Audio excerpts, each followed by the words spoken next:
Hey everybody, and welcome back to the channel. I'm Tim Corpus, composer and sound designer. You already know that, but we need to talk about your press kit.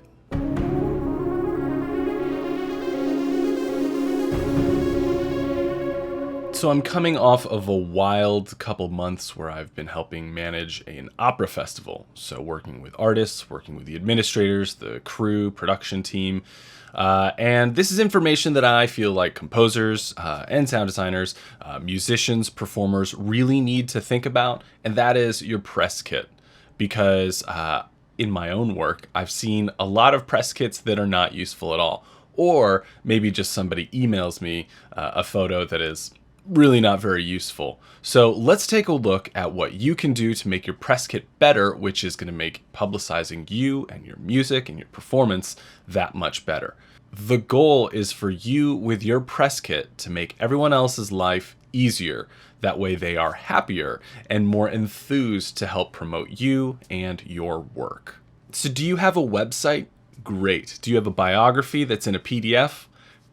Okay, so you need to clean up some of these things and make it easier for people to use. A website is an amazing tool to get out the information that you need to post your music, post your performances, and of course include your biography.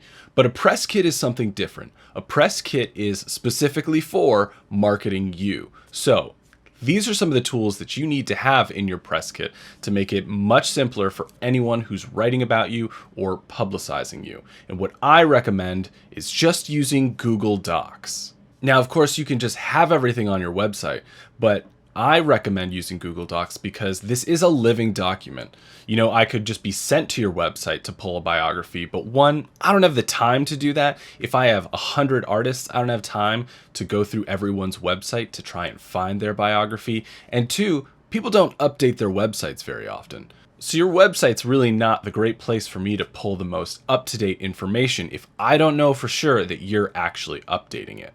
So you can include on your website a link to Google Docs where this is a living document, living folder where you can update information as your career continues to grow. So let's talk about what you need to have in your press kit. Number one, which seems pretty obvious, photos. So what photos do you need to have? I recommend having 3. That includes a landscape photo, a portrait photo, and a 1x1 square photo, which is especially useful for social media. So make sure you have one that if it's not already a square, that somebody can cut to a square very easily. Now, I understand that getting somebody to do your own photos is an expense and perhaps you don't have the ability to do that right now. You can take your own photos, and here's a few tips for doing that if you are going to do that. Our phones are amazing. They can do a lot of really cool stuff, including portrait mode, and take these pretty photos. But here's something to consider. If you're going to do a show, and let's say the marketer is going to promote it in a newspaper, that is really low quality print. So if your photo is bad digitally, it's going to be even worse in print. So if you are taking your own photo, make sure your background is solid. Don't have a lot of motion or action going on behind you because it's going to make it really hard to print. Also, sometimes in print, it's going to be in black and white. So is your photo that has a ton of stuff going on in the background, like trees, foliage, maybe it's traffic, a city scene, that stuff's going to really be potent in a black and white photo. So make sure it's just a simple, solid photo. It should be obvious that the photo shouldn't be like 100% of your face, because then your face is just like massive. I've been sent these photos that are landscape, and so then their face is taking up all the space on this landscape photo. So then if I have to size that down to a square, that leaves me blank space on the top and bottom. Same could happen in portrait mode on the sides. Avoid doing that. Make sure that your face or your upper body is included in the image at a, sensible ratio, not too far away and not too close. What you're putting on your website may be a different size than what someone else needs. Don't use a raw photo. Folks sending me a 12 megabyte picture, you're making me have to go into Photoshop and edit down this photo, which is again a waste of my time. So as a marketer, I expect the artists to be able to supply the correct type of photos. It should be a JPEG. If you're using an iPhone, sometimes the camera setting is to publish or put out a format of an HEIC. We don't want that as marketers, because I can't take that image and work on it on my PC and then have to repost it somewhere else. I have to convert that to a JPEG. So again, this is just a sensible thing for people to use your photos easily in print, in digital media. Make sure you're using a JPEG. It's pretty universally accepted by now. If I'm working with 100 different artists, don't send me image1.jpg. This seems like a big issue that people aren't aware of. Don't send a picture that's called picture one. That's completely useless to an organization, especially if they're working with a ton of different artists and they're trying to keep everything organized as they should. So in your folder, whether it's Dropbox or if it's a Google Doc, I recommend having your name and then maybe a -1, and then you could do an underscore with who is your photographer. We have to credit photographers because they're doing important work. So let us know, who is your photographer? Who should we be crediting for your image? So that's enough about images, right? It's pretty sensible what you need to do. And you can use your phone. Phones are a really great tool for this type of stuff. Get yourself in a nice sunny spot, a well-lit area, have a friend take your photo. So your biography. One of the great things about Google Doc is that you can set up a different file that can be downloaded as a PDF or as a docx to be used in Microsoft Word, which, as everybody knows, is a pretty standardized tool for working in copy. So sending somebody a PDF is really a roadblock, because copying text out of a PDF takes time. You have to readjust it. Even if you were to convert it to a Word doc, sometimes there are font issues. So just use a doc. And if you're concerned about people changing words in it, maybe you're working with the wrong organizations. The organization that you're working with should be wanting to promote you to the best of their ability. So make it easier for them. In this doc, you should have a few different size biographies. Your biographies should be at a 100 word or less, a 250 word or less, and also a 500 word. So those are 3 different sizes. If it's on your website, I highly encourage you having access to all 3 of those. That's great information, especially if people who are attending a performance, they're seeing your music as a composer, they read about you in the program book, and then they go to your website where they can get the full background, the full story of who you are. This is all about generating a story about who you are as an artist. So whatever is in the program book, it doesn't have to tell your life story. It just has to be enough for this performance to draw them out to an additional location where there's more information about you. You want people to follow you. You want people to like your images, be on your website, interact with you on social media, buy your music. So make that the journey. Your press kit is part of your journey.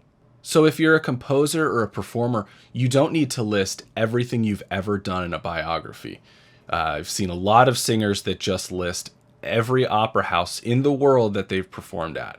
It's really exciting. It's really valid for you to be proud of those accomplishments, but audiences' eyes in a dark theater are going to gloss over when they read that information.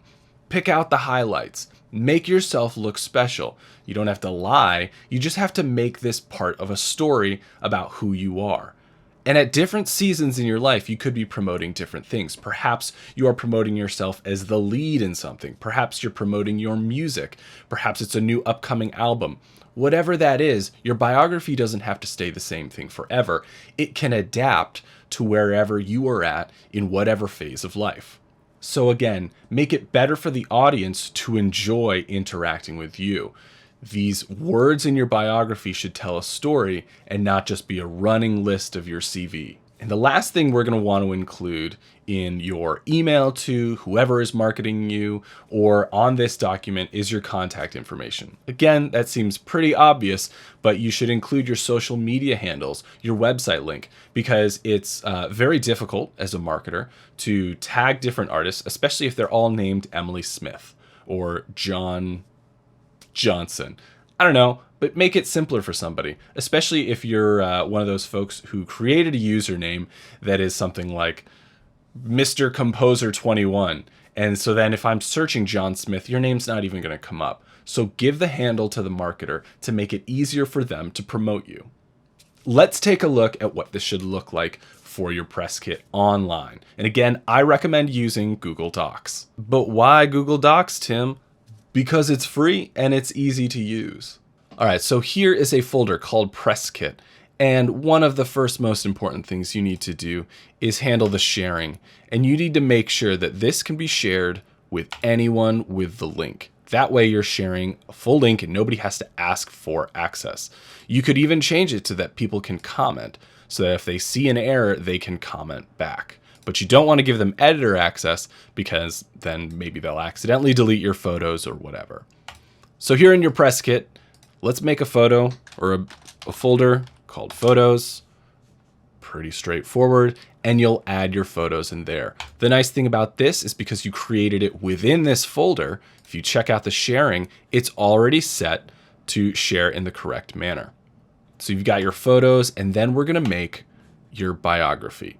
So here it's already asking you, do you want to share it that way? And of course the answer is yes.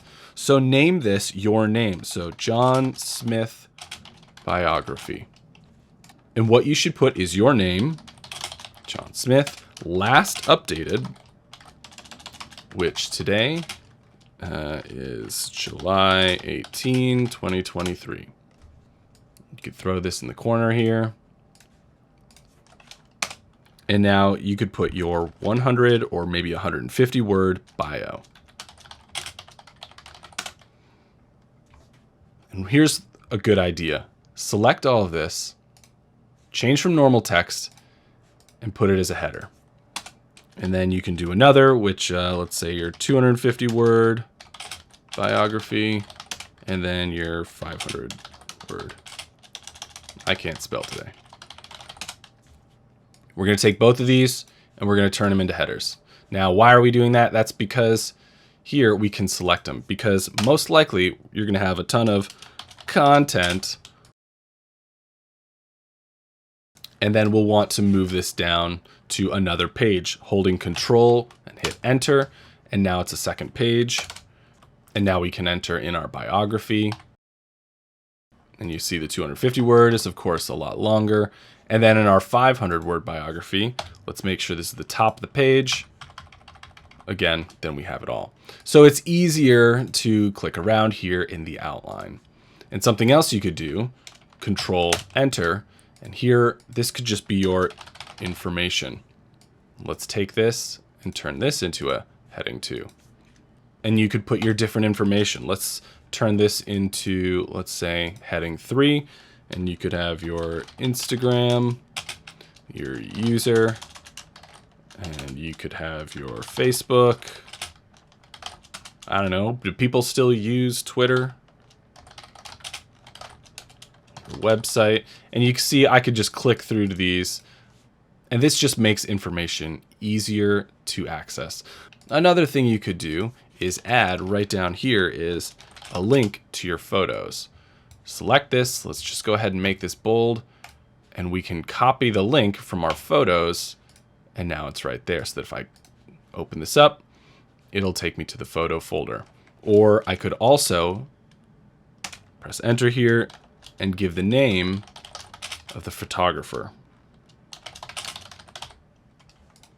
Yes, this is very simple information that seems very obvious, but I've seen this as an issue with hundreds of different artists, including artists who are part of major agencies, where their press kit really just isn't smart.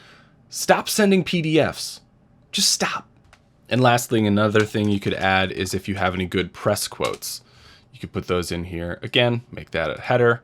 And then let's say you have a New York Times quote. Throw that in here. That again will make it easier for the marketer to share your information with the world. And it's just important that all of this is high quality and telling the story that you want to tell. This is your opportunity. This is like that moment in a job interview when somebody says, "Tell me about yourself." And you have a blank slate. You have an opportunity to say whatever you want and convince the other person of whatever you want. So if you're being asked to supply your biography, your photo, your press kit, whatever, and you're just kind of like shrugging it off, you're missing an opportunity at selling yourself the best you can for whatever your art form is, whether you're a composer or a performer. Again, I know this takes effort, it takes time, but this is important for you and your career, and this is a way for you to better market yourself with any organization and anything you do. Someday, when the New York Times is doing some article about you and your music, you want to have something like this available and not have them running around the internet trying to find the best information, and they're using a photo of you from 1983. So I know this is a little different than what we typically talk about here, but I hope this is helpful, and I hope this information helps you sell yourself and your business and your music and, gain some ears out of all this. So thanks for watching. Let me know what your secrets are about how you sell yourself and your press kit. What should people add to their press kit? And, comment below, subscribe to the channel, and I'll see you next time.